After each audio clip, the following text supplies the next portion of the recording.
What I got, you can't buy. It resides between my eyes. Walked through the fire, came out better on the other side. See, life's like a beach if you find the sand. And right now, I'm feeling like 100 grand. You are listening to Inspired Insider with your host, Dr. Jeremy Wise. Dr. Jeremy Wise here, founder of InspiredInsider.com, where I talk with inspirational entrepreneurs and leaders. And today is no different. I have Lee Benson, and you can check out his site at ETW.com. We'll have to find out how he got that amazing 3-letter domain. But before I formally introduce Lee, it's a really remarkable story of growing from 3 to 500 employees and having a 9-figure exit. But Lee, I always like to point out other episodes people should check out of the podcast. And you mentioned one right before we hit record, which is Top Grading. The CEO of Top Grading, Chris Marceau, talks, and is a great book too. And Lee has a book. Actually 2 books. Your Most Important Number and The Value Creation Kid.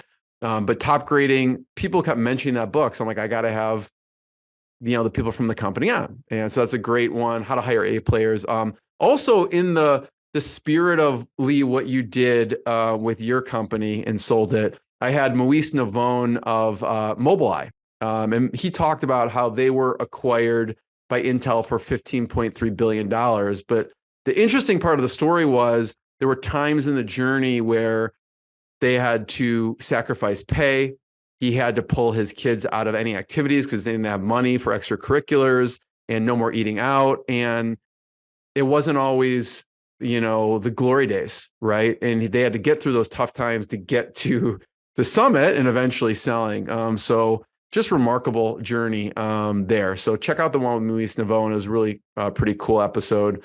And the one I did with the founder of Atari, Nolan Bushnell, he was one of Steve Jobs' mentors. And he talks about how he turned down Steve Jobs wanted 33%, offered him 33% of Apple for $50,000 and why he turned it down.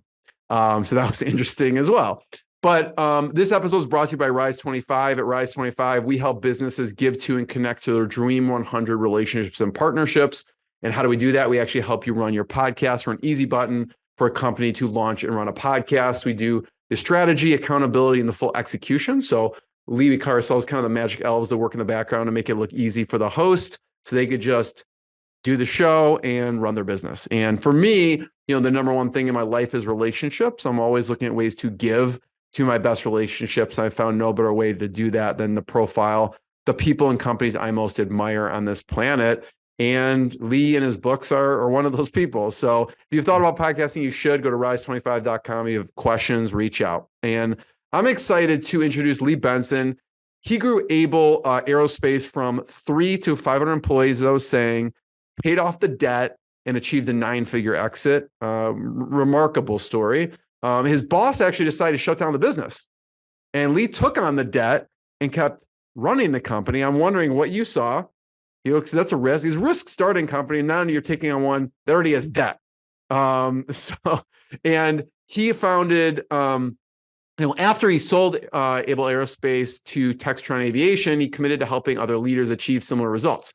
Obviously, Lee probably doesn't need to sit and talk to me right now. He doesn't have to talk to anyone. He could probably just be playing music and just do that. But he has this passion to do that. So he founded ETW, where he helps senior leadership teams work better together and improving the organization's most important number. And he's got the methodology called MIND, Most Important Number and Drivers, which we'll dig into. Lee, thanks for joining me. It's so great to be here. Thanks for having me. So take me back, right? It's hard enough to have a business. Now there's debt on the business and you take that on and start running. What did you see at that time with Able Aerospace? Yeah, the short lead up to it, I came from a low income family. I was kicked out of the house at the beginning of my senior year. I was already working full time as a cook. It was a non-event to get my own apartment. Through the 80s, I don't count it, but my first real business was playing in a band. We'd play hundreds of nights a year. It was just a fantastic ride. During the day, to earn extra money, I was working at a sort of mom and pop shop electroplating company, and I became the supervisor. We had about 25 employees. They sold to a larger company. And we really only had one customer. They were 90% of our business, and they cut us off overnight. And my boss said, close it or sell it. I'm done. You've got 30 days. I couldn't find anybody to buy it. And so I went back to him. I said, look, I want to go in this direction, and I want to do the work we're doing directly for aircraft operators. And I think I can make it work. And he said, you don't know what you're talking about. You've never done it before. It'll never work. So how about this? Let me assume in total about $600,000 in debt. And either way, you walk away from the debt, and some of it was due to them as management fee, and you can get some of that back if we turn it around. But either way, you walk away from the debt. And he said yes instantly.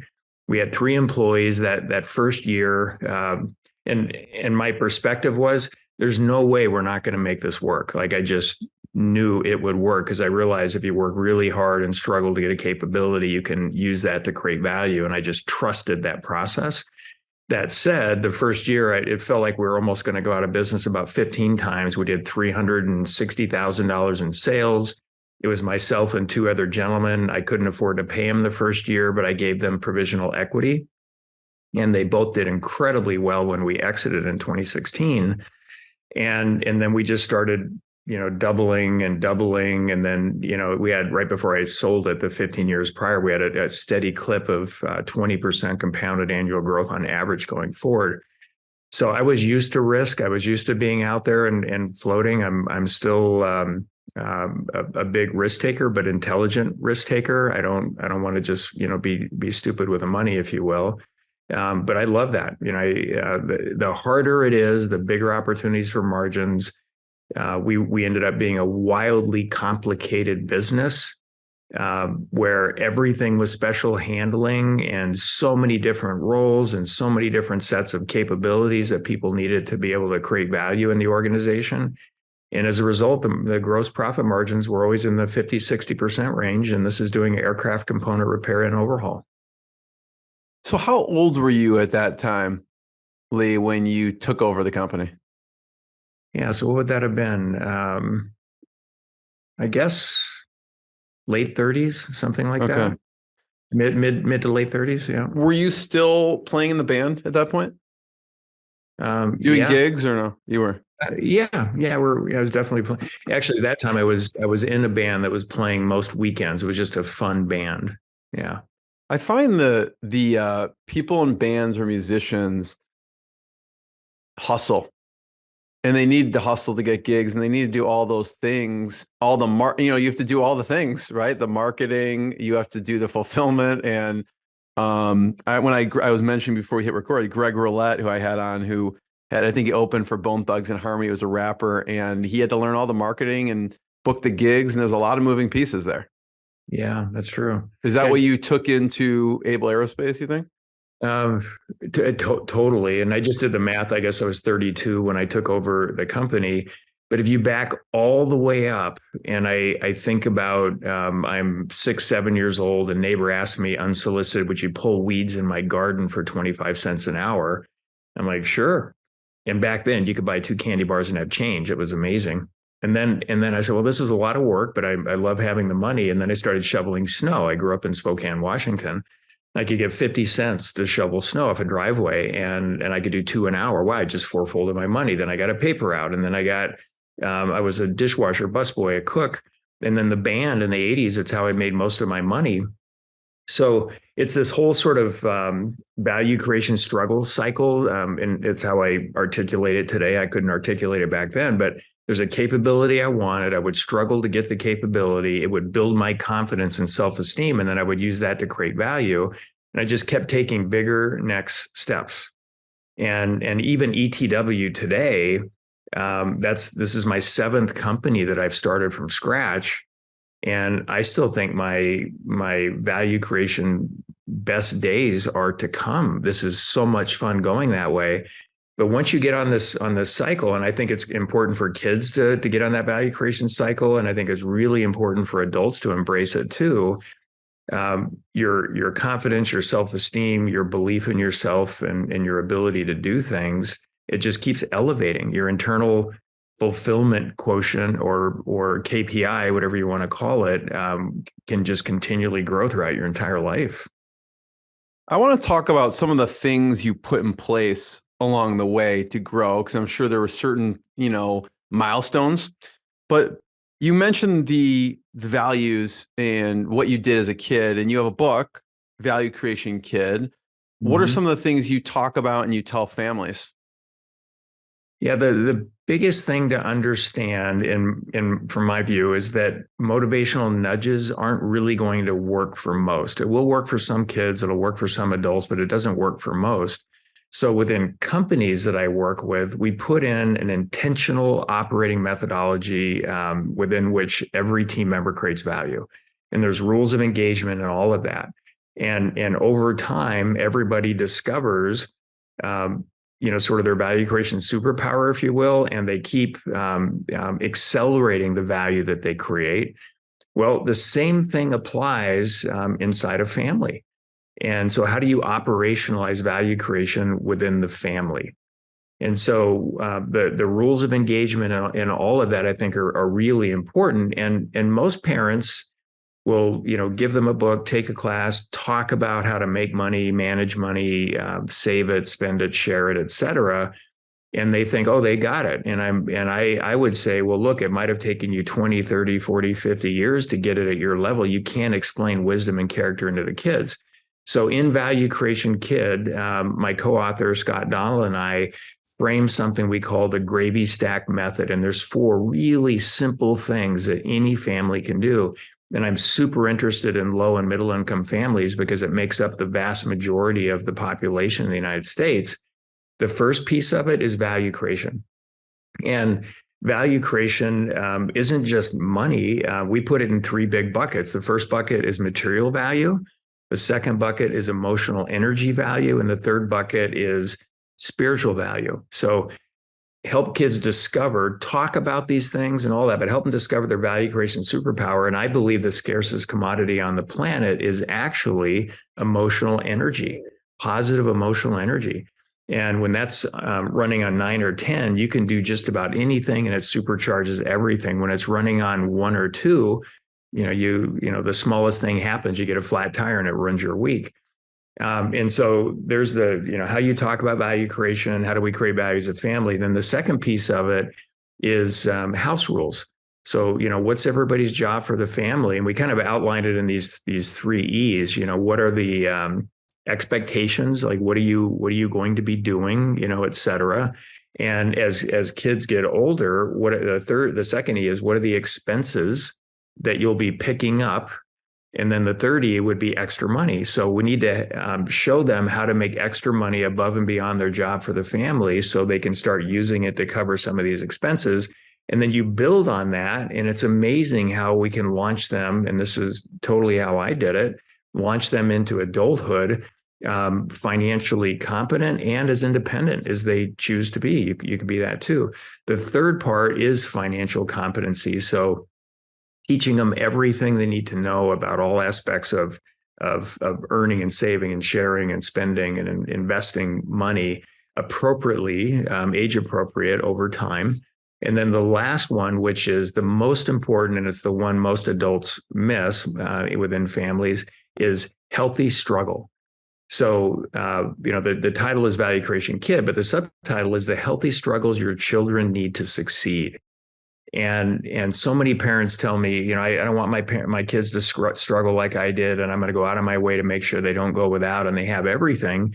And I talked to one gentleman, we're mutually invested in a particular company, and we started talking about our personal lives. He says, yeah, I've got 2 sons, and I really pride myself on the fact that I gave them everything I didn't have. And I said, well, what's going on now? And he says, well, one's 23, one's 27. They both live in my basement, and I don't see that they're ever going to be able to leave, because there was no struggle.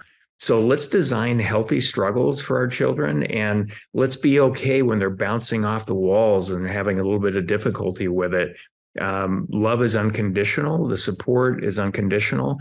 Don't keep jumping in and doing it for them. And don't expect, if it took you 20 or 30 years to get a concept, that you can explain it in one conversation and your kids will just get it and be that. It's impossible. So if you can create this framework, this sort of operating methodology for creating value within a family, kids will discover their value creation superpower over time. They'll get better and better at it, more self-reliant. And when they're more self-reliant and confident around this, they're intrinsically motivated. They're not as influenced by, hey, did I get a lot of TikTok likes, or this kid looked at me funny, or I'm not part of the cool club. It doesn't matter. I'd like to eventually get to a place where the primary drive, motivation, maybe even identity for most kids is the value that they create in the world. And I even want to take it one step further and say, when it comes to education, the purpose of an education is to create value in the world. It's not to get a good grade, get a diploma, get a degree, get a job. When you start going down that track, which is how we're talking about it in most schools across the country, kids are coming up with things because I think I'm supposed to do that, or I'm supposed to do this other thing.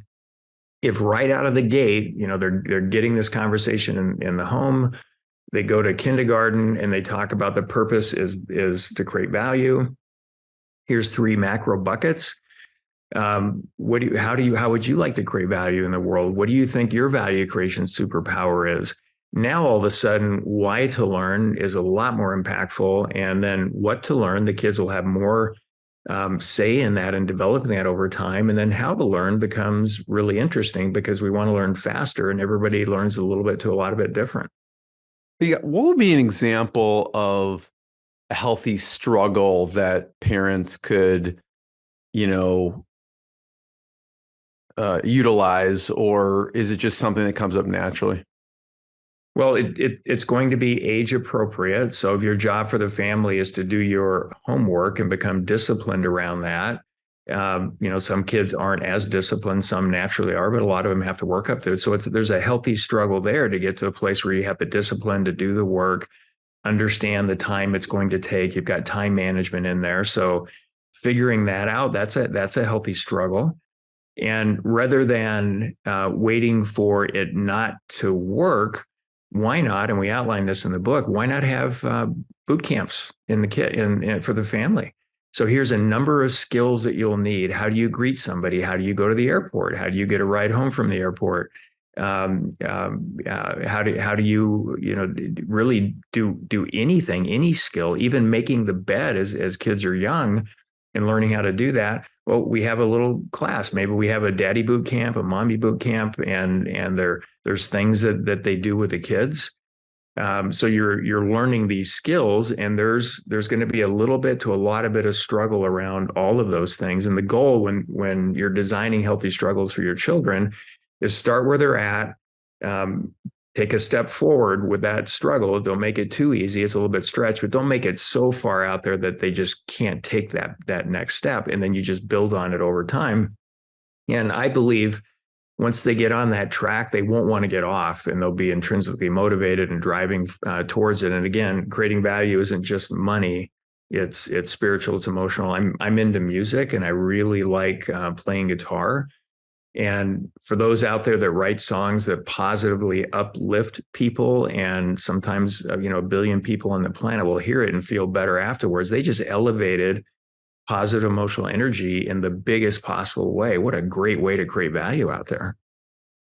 Yeah, I could see that with the tasks and the things that they're responsible for. And it's empowering. It's really empowering for them. I know with just telling these, listen, you're making your lunch. And once they're like, I just make my own food and do that, it becomes a confidence builder, even just simple skills like that. So I see exactly what you're saying.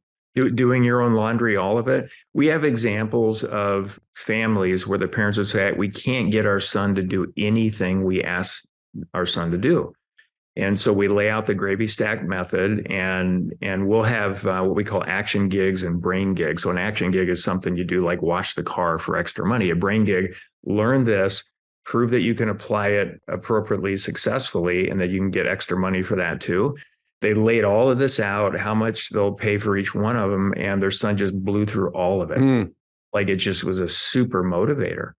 And so I think we expect them to just do what we know they should do. And doesn't that sound kind of familiar with leaders and companies? How come they did this, or they should just do that? But we never told them, and we never trained them. So I think it's the same thing with the kids. We have to just gradually step them up through these healthy struggles. Yeah. And we'll get to kind of things you put in place, but I think it will kind of overlap with your book and what you talk about in your book, which if you're watching the video, you'll see the value creation kit. I have both of them in my Audible, both value creation kit and also your most important number. Talk about your most important number and what made you decide to write this book. And subhead is increase collaboration, achieve your strategy, and execute to win. Yeah, my goal has always sort of been, with the companies that I have and now with all the clients that I work with, how do we get teams to create value faster, and how do we get them into that mindset?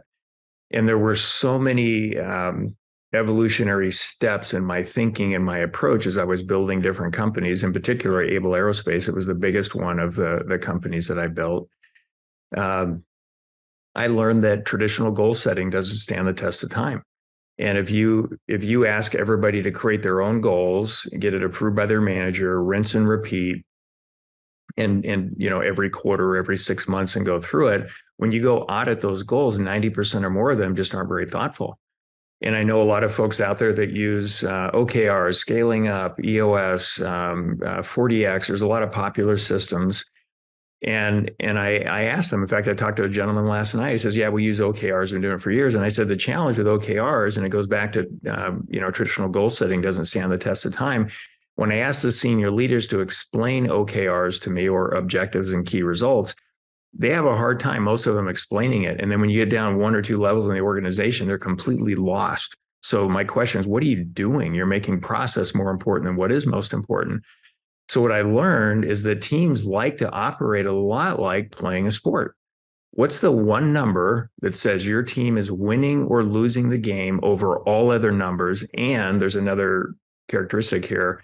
It has to drive the majority of the right behaviors. It's got to meet both of those tests. And so where are you at now? Where are you going? And at any point in time, we can track where we're at to that number. Are we on track, at risk? Are we behind? Are we overdriving it?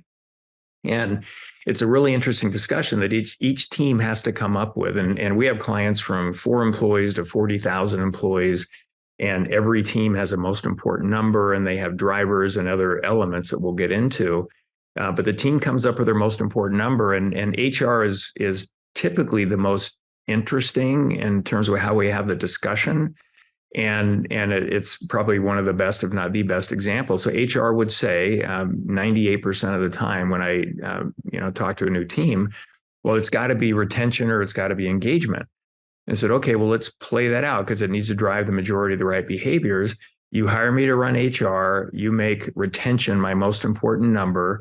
3 years later, I'm 95% retention. Amazing. I knocked it out of the park. My number's green. Nobody's ever done it in an industry. Forget the fact that 75% of the employees can't achieve the outcomes required of their role.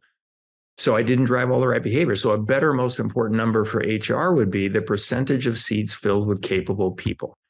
So when you design the structure of the organization in the way that will achieve the outcomes you want, profitability, impact, whatever, and then you fill that structure with roles, and every role will have 2 or 3 outcome-based responsibilities that are measurable, and maybe a set of 10 or 30 capabilities to achieve those outcomes. So now you look at everyone and you say, well, what percentage of the team members are delivering or over-delivering? And if I've got 100 employees and 80 are delivering, over-delivering, 20 are under-delivering, we're at 80%. Now the behavior changes. We're recruiting better. We're onboarding training better. The ongoing training's better. We're providing leaders with tools so they can develop their people on a continual basis. And we're really doing it. So if we get to a place where 90+% of the team members are delivering or over-delivering on their outcome-based responsibilities, you've got a winner there. And the thing I love about the book Top Grading and that conversation that you had is that, we all want the top 10% to be everywhere, and I love the concept and it sounds really good and everybody would nod, but it's virtually impossible to do that. What I've noticed with the MIND methodology is that when every team member knows what's expected and where they stand regarding performance 100% of the time, and they're crystal clear on how their team creates value and how they contribute to it, they develop so much faster. Like they just start rising up into that top 20. And when you would sort of look at, average across a lot of companies in your sector. So wildly important to get that right. And then every team has a really cool discussion around what is that number that does those two things. And it could evolve a couple times as on their journey to learn how to create the most value. Almost never changes once a company's established at the top. And once you get it, the most important number doesn't change, but the work you do to continually improve it will always evolve going through. You mentioned, and I'm sure there are mistakes that different departments make, like if the HR really is just measuring off of retention, is not necessarily driving the right behavior. What are some other mistakes you've seen certain departments make when trying to come up with what is that most important number? Yeah. Well, getting your head around it. So the first thing I recommend is read the book, and you'll get the concept. And there's a lot of people out there DIYing it and getting really great results. But you can go off the rails in virtually any department. And I'd say the biggest mistake would be, well, this should be the most important number, but we can't measure it. So let's make it something we can measure. And, one big machine shop I was working with, it should have been improvements in gross margin with all the things that they control, but they couldn't measure that. But they said, well, what we can measure is the percentage of time the stuff that we send out for processing to come back for machining is shipped on time. We'll make that our most important number just simply because we can measure it. And it's like, time out. That's not going to, let's talk through the behaviors around that.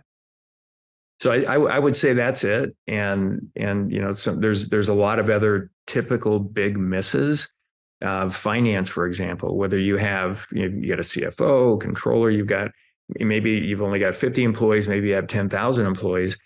But when I talk to the leader, I said, what do you think your most important number should be? And they always say, well, it's going to be profit or delivering financial statements on time and all of that. And well, how well do you think you're doing that? And they say, well, we're great. We're amazing.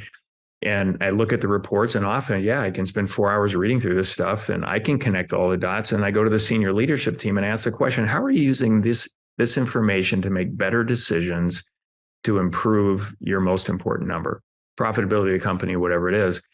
And over 90% of the time, they got nothing. They just, we did this much in sales, and this is what was left over, and they get back to their job. And I think in most for-profit companies, the most important number for finance should be cash flow.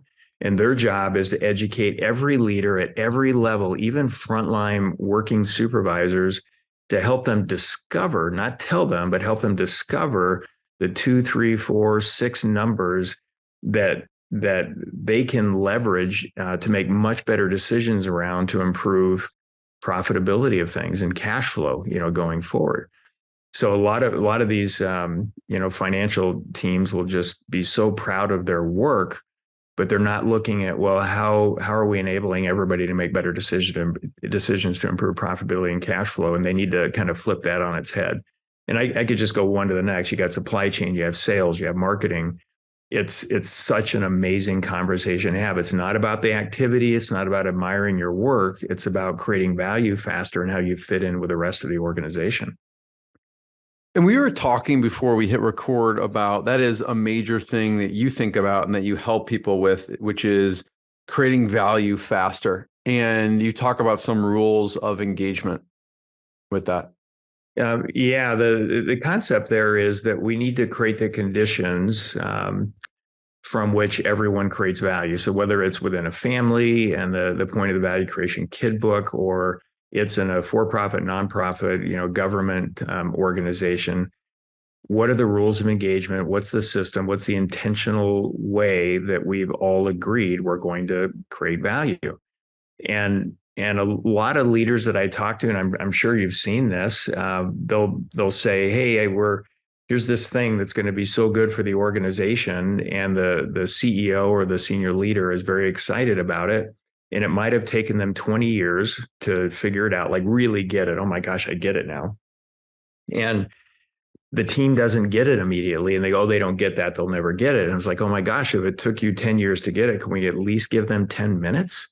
Or maybe 10 months. And so I think our job as a leader is to create this environment, these rules of engagement within, which every team member operates and learns to create value to discover over time how to go faster. So when you intentionally create that environment and talk about value creation, everybody goes faster. They just do. And I think a great question for anybody listening here would be to ask each of the leaders within reason in your organization, depending how big it is, how do you create value for this organization? And then ask a number of non-supervisory team members, how do you create value for the organization? And typically what I get before we come in with this methodology is a job description. And then after the methodology is going forward, a leader will say, well, the way I create value is we've developed this most important number. This is above all others are winning or losing, and it drives the majority of the right behaviors. Here's where we're at. Here's where we're going. Here's the best work that we're doing to make sure we stay on track or ahead all the way there. That's a pretty darn powerful, answer to that question. Then you ask a non-supervisor employee that's entrenched in this, well, I'm on this team. This is our most important number and why. This is my role. These are the 2 or 3 outcomes that I'm responsible for. And this is the best work I'm doing to help the team, stay on track or ahead on our most important number. Wow. I mean, wouldn't every leader just dream of their team members not only getting it and saying that, but fully doing it, not just checking boxes? It gives them, it seems like a framework for them to empowers them to make decisions and to improve whatever arena they're working within. Absolutely. So you're training leaders in a sense with this. You're training leaders, you're training non-supervisory employees, you're getting everybody's head around this concept of value creation with just so much intentionality and clarity. You can't help but develop faster. I'm not a fan of most leadership development programs. I think we're wasting tens of billions of dollars across the country. And I've asked leaders in HR of some pretty large companies about their leadership development programs. Well, how's it going? Oh, it's going great. Our leaders love it. As well, how do you know it's going great? Well, we get surveys and they say they enjoyed it. I said, well, do you have anything that directly connects it to improving the numbers for each of the leaders? No, we don't have anything. Okay. And then I just politely suggest, why don't you buy them movie tickets instead? Because they won't take as much time. It'll be less expensive and they'll see something they actually want to see. And I'm not saying there's no value there. There's relationship building and everything else. The thing I love about leadership development within the MIND methodology is you have a leader. Here's their team. Here's their most important number. Maybe they're behind. And you start going through the meetings. Here's what they're talking about. Here's how they're making decisions. Here's all the action items that the team members are committing to. The drivers, which are categories of work that each team should be really good at leveraging to improve their most important number. And I know within 10 minutes exactly where that leader surgically needs to be developed. Exactly, like this is the thing holding you back. So I'm not going to recommend a book. I'm not going to send you to another state to sit in a room and learn about theoretical leadership concepts. We're going to develop you right here. And I've had a number of leaders ask me, well, I'd just like to work on me. And what books do you recommend I read? Can I just sit back and talk about this stuff? And I said, well, what's your intention here? Do you want to develop as a leader to get better results or just explore what's out there? And I want to get better results. So I'd rather do that too, because I'm not interested in the other stuff. And I can give you a list of hundreds of programs and books that you can just go read and figure it out. But I want to look at the 1 or 2 things at any point in time that you need to strengthen your capability in to get better results. And it works. One of the stories, Lee, relates to Jack Welch. Can you talk about Jack Welch and your relationship? In 2008, he was teaching, I just found this online, he was teaching a 2.5-day leadership course. And it was all about his approach going forward. It was like a super mini condensed Crotonville experience, if you will. And so I go there and I'm in the room. All of us paid $10,000 to sit there. I'm coming off a $10 million year. And most people in the room managing over $1 billion in business. I wasn't sure if I fit in or whatever.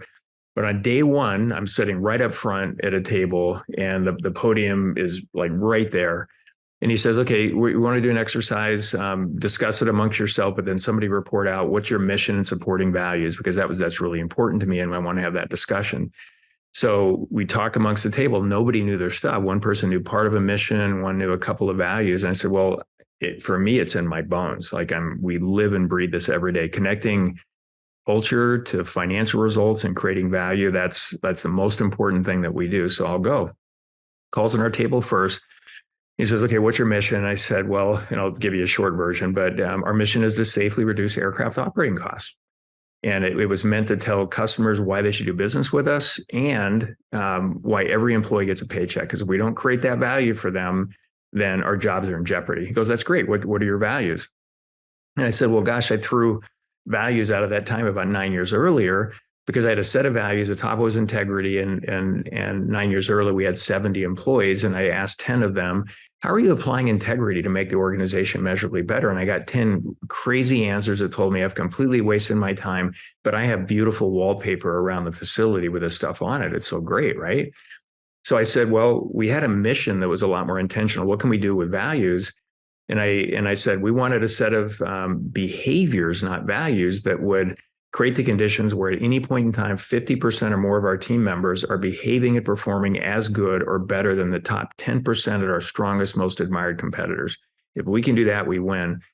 Surveyed all 70, 68 responded, came up with this huge list. So now rather than integrity, it said high-performing team members throughout Able, at the time, Able Engineering, do what they say they will, the observable part of integrity, or they're fully engaged and participate within the team.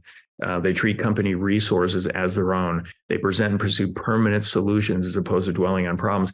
I'll remember these forever because every 6 months, everyone, including myself, had examples that we talked about with the team of how we applied it to make the results better. So anyway, Jack has this really strange look on his face, and there's this long, uncomfortable silence. And I'm thinking, okay, I should probably just leave. It's either really good or really bad. Right. And he just said, that's perfect. I wouldn't change anything. And then as he went around the room, I realized why he hesitated, because everybody else's sounded like a marketing slogan, not something you could sink your teeth into. So on day one, I didn't get selected or drawn to sit at the table with Jack for lunch, but I sat down at a different table. And as I take my first bite, he sits right next to me and he says, I've done this thousands of times. Nobody's ever gotten it right until you. How the hell did you do it? And my answer, I still remember it, was, well, I believe we're trying to continually create more value, and we're applying math, common sense, facts, logic to doing that. And we're leaving all political BS and everything out of it. I don't care who you are or how big the scope is of what you're responsible for. You're going to go down the same road and pass the same road signs and wisdom, epiphany, and everything. And then he and I became friends at one point. He and Susie were a 10% owner in my company, ETW. Amazing guy. I miss our conversations. I felt like he was a mad scientist trying to create value faster and spread all of this. And I'm doing the same thing, just at a much smaller scale than Jack was running. I have so much respect for what he did. What's something you learned from Jack over the years? I really like his leadership traits. He would call it 4 E's and a P, positive energy, good times and bad times, energize. You want to create an environment that energizes your team. You want to have the edge to make difficult decisions. That's where most leaders really fall down. They don't want to have conversations around, hey, please do what you agreed to. We're doing what we agreed to. Execute, you have to get results. Passion, you have to be passionate about what you do. And there were others he used over the years, and I actually added resiliency and organizational trust in there. And I've, kind of lived those and developed my leaders through those. The concepts, if you go to the Jack Welch Management Institute, where every team member should know what's expected, where they stand 100% of the time, everything gets better. How could that be wrong? It's always interesting watching media blow him up as a really bad guy, a villain, or a hero. It kind of goes back and forth. And what he told me, and I went to a couple of these courses that he taught, and then our friendship developed. But I went to Florida. We spent about 9 hours one day going through all this stuff. And he said, for everything you've ever heard about General Electric, the best we could ever do is fully follow position and develop the top 5 to maybe 600 leaders out of 400,000 plus employees. Once you got below that, it was this big check the box exercise. And he said, if he had our operating methodology and system, and I developed software around this to make it easy as a tool to hold it together, he said the results would have been exponentially better because he would have been able to develop and follow and position personally the top 2,000 leaders in the organization. I mean, his mind was 100% develop people. And even mine towards the end was 60, 70, 80%, depending on what was going on in the business of my time was working with, team members, mostly leaders, developing them to get better results. There's so much to unpack here, Lee. That's why obviously people should get the book because the book, you can find it, Your Most Important Number. But, CEOs, founders listen to this and, you mentioned developing people.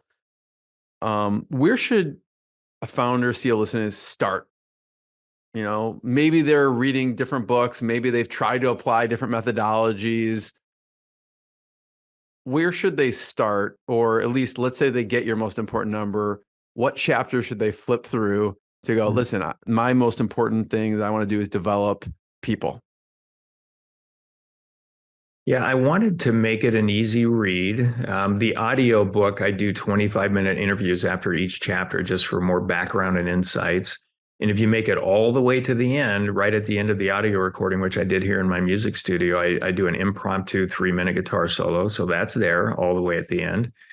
But the challenge with saying, hey, I want to just develop people, or I want to, really work on my culture, or I want to do this other thing over there, to some degree, you're playing whack-a-mole. I think the more important thing is to put a operating methodology in place that the senior leadership team takes really serious. Like, we're going to do this and we're going to cascade it out.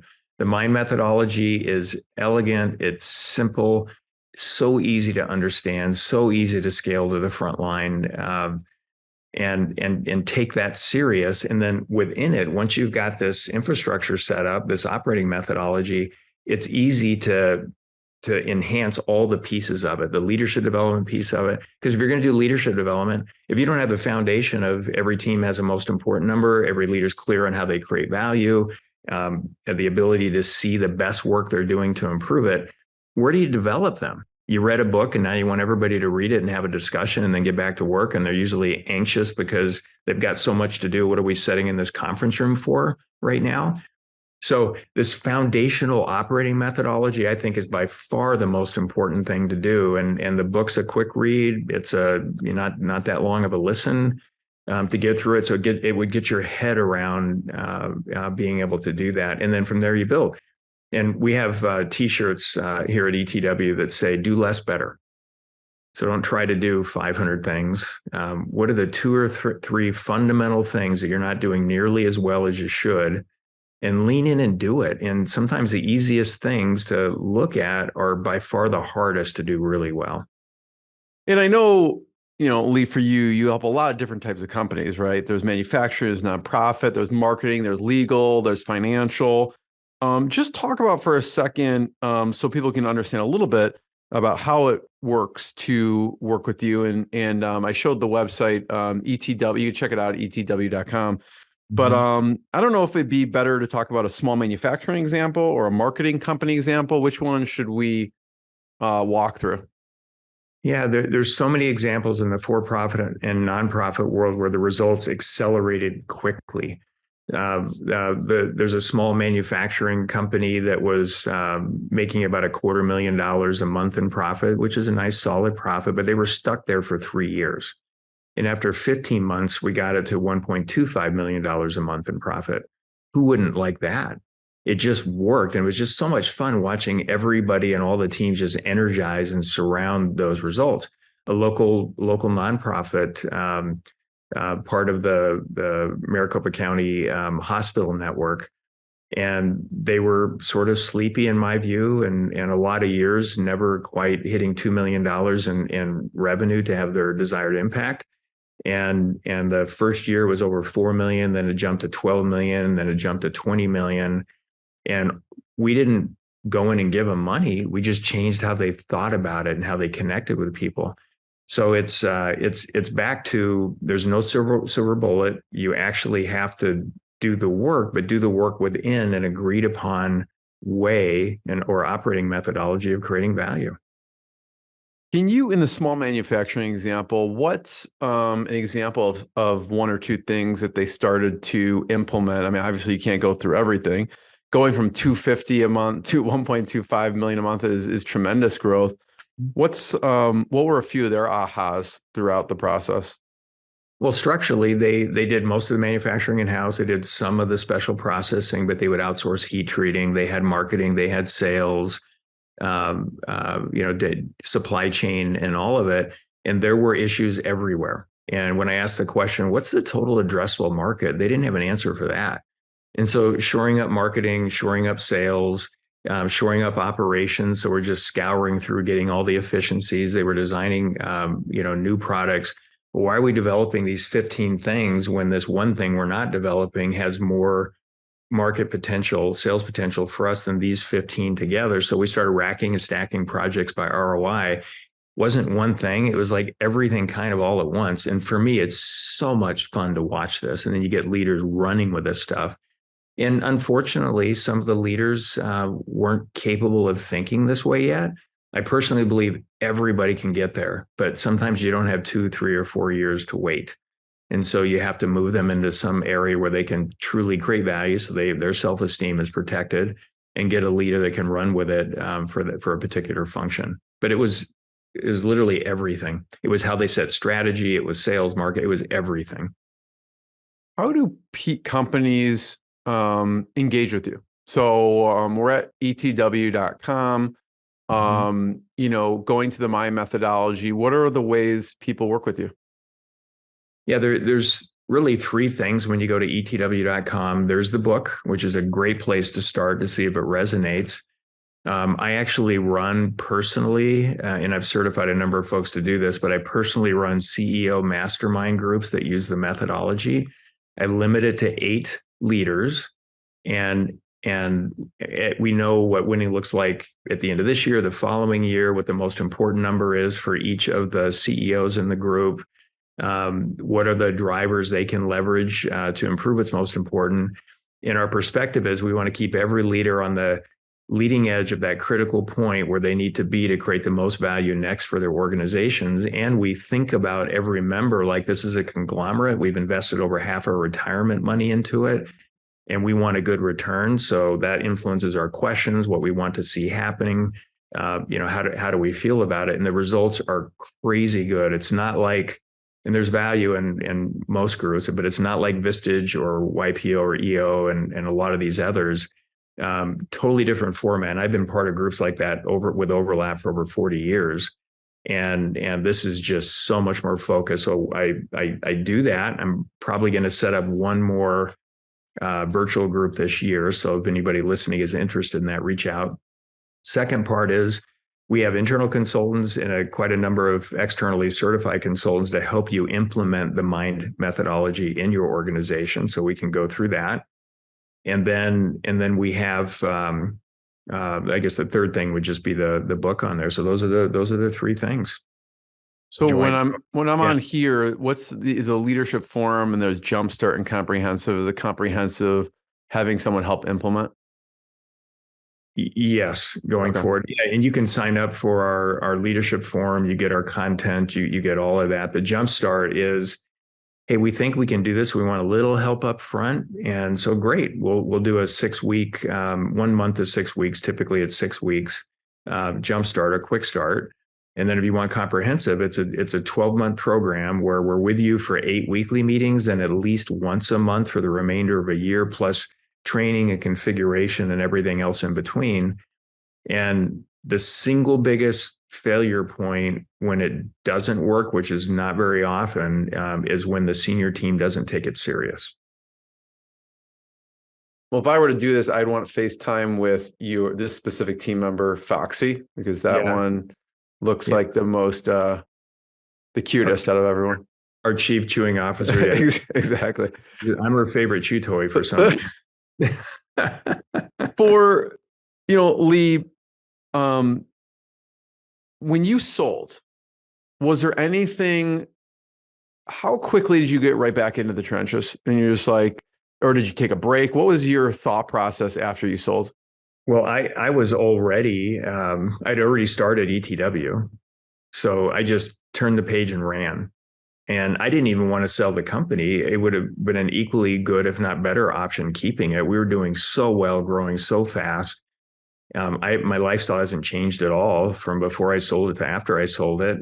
Things are fantastic. But for my brain, I just have to keep doing the work. I mean, this is like breathing for me.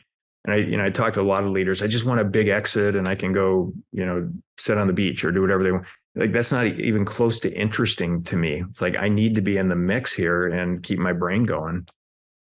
Lee, I want to be the first one to thank you. Thanks for sharing your journey, your knowledge and stories with all of us. Everyone can check out ETW.com to learn more and the books that we mentioned. And just thank you so much.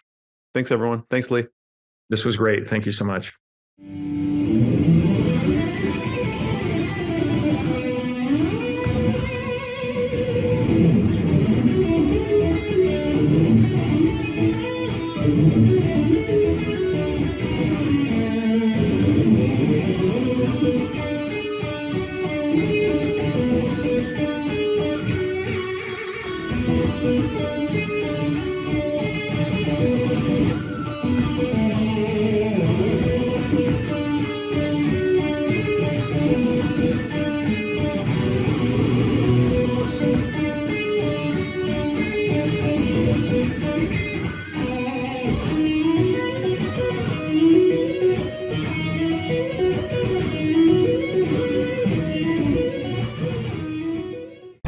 What I got, you can't buy. It resides between my eyes. Walked through the fire, came out better on the other side. See, life's like a beach if you find the sailing right now. I'm feeling like 100 grand.